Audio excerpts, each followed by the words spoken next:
नमस्कार दोस्तों स्वागत है एक बार फिर से नए वीडियो में आप सभी का। तो आज हम लोग इस सवाल को हल करेंगे। इस प्रकार के सवाल बोर्ड एग्जाम में अक्सर पूछे जाते हैं। तो सवाल क्या है, सबसे पहले एक बार पढ़ लेते हैं। यहाँ पर लिखा हुआ है बहुपद x square plus 5x minus 24 के शून्य ज्ञात कीजिए और शून्यकों तथा गुणांकों के बीच संबंध की सत्यता की जाँच कीजिए। तो इस सवाल में दो चीज़ें हमें बतानी है।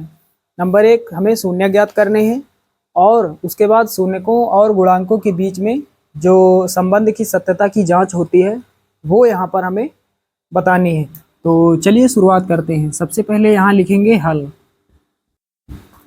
हमें द्विघात बहुपद दिया गया है x square plus 5x minus 24 बराबर 0।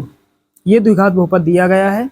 यहाँ पर एक्स स्क्वायर का गुणांक कितना है, 1 है। आगे यहाँ बगल में इसके कोई अंक नहीं है, तो एक्स स्क्वायर का गुणांक कितना मानेंगे, 1 मानेंगे। हर संख्या का गुणांक 1 होता है, 1 से हर संख्या को हम गुणा कर सकते हैं। उसके बाद x का गुणांक यहाँ दिया गया है, कितना है, 5 है। और उसके बाद यहाँ पर माइनस का 24, ये क्या है, अचर पद। तो यहाँ पर एक्स स्क्वायर का गुणांक 1, x का गुणांक 5 और अचर पद अर्थात c का मान कितना है, माइनस का 24 है। तो जहाँ पर 1 आ जाएगा वहाँ पर हम क्या लिख सकते हैं, एक्स स्क्वायर का गुणांक। यहाँ पर 5 आ जाएगा वहाँ पर हम लिख देंगे क्या, x का गुणांक। और जहाँ पर माइनस का 24 आ जाए तो वहाँ पर हम लिख देंगे अचर पद। चलिए, ये आपको ध्यान रखना है। उसके बाद यहाँ पर ये जो द्विघात बहुपद दिया गया है इसका हमें क्या करना है, इसका हमें गुणनखंड करना है। तो लास्ट में कितना है, 24। गुणा करने पर कितना आ जाए, 24 आ जाए। और उसके बाद 24 के बगल में माइनस है, माइनस का मतलब घटाने पर कितना आ जाए, x का गुणांक कितना है, 5। घटाने पर 5 आ जाए तो हम 8 का पहाड़ा 3 बार पढ़ेंगे तो 8 तरीके 24 होता है। और 8 में घटा देंगे 3, कितना मिलेगा, 5। तो 5 के स्थान पर हम क्या लिख सकते हैं, 8 माइनस 3। और 24 को गुणनखंड के रूप में क्या लिख सकते हैं, 8 गुणा 3। चलिए यहाँ रख देते हैं। सबसे पहले एक्स स्क्वायर लिखेंगे प्लस 5 यहाँ पर दिखाई दे रहा है तो इसके स्थान पर 8 माइनस 3। उसके बाद ब्रैकेट के बाहर ये x लिखेंगे, माइनस का 24 बराबर 0। आगे हल करेंगे एक्स स्क्वायर प्लस 8 का गुणा x से होगा तो 8x हो जाएगा, माइनस लगाएंगे। 3 का गुणा x से होगा 3x हो जाएगा, फिर ये माइनस 24 बराबर 0। अब एक पार्ट ये बनाएंगे, एक ये यहाँ पर हमें कॉमन लेना है। तो यहाँ से क्या कॉमन मिलेगा, x। यहाँ से x कॉमन लेंगे तो यहाँ पर x बचेगा, प्लस यहाँ से x हट जाएगा, कितना बचेगा, 8।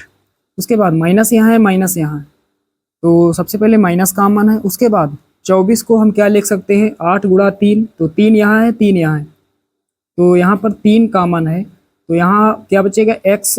और माइनस यहाँ पर कॉमन हमने ले लिया है तो प्लस बचेगा, यहाँ से 3 हट जाएगा, कितना, 8 बराबर 0। अब फिर से देख पा रहे हैं x प्लस 8 यहाँ है, x प्लस 8 यहाँ है, तो x प्लस 8 हम कॉमन ले लेंगे। उसके बाद जो बचेगा इस ब्रैकेट में लिखेंगे x माइनस 3, x माइनस 3। दोनों मान 0 के इक्वल हैं, दोनों को हल कर लेंगे।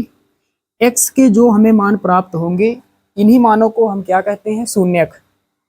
तो यहाँ से हमें 2 शून्यक प्राप्त होने वाले हैं।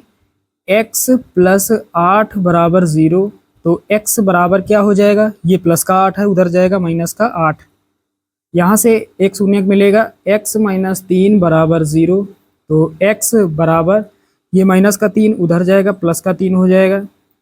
तो x के 2 मान प्राप्त हुए, इन्हीं मानों को हम शून्यक कहते हैं। तो यहाँ पर क्या लिखेंगे नीचे, अतः शून्यक 3 कामा माइनस 8, ये 2 शून्यक हो जाएंगे।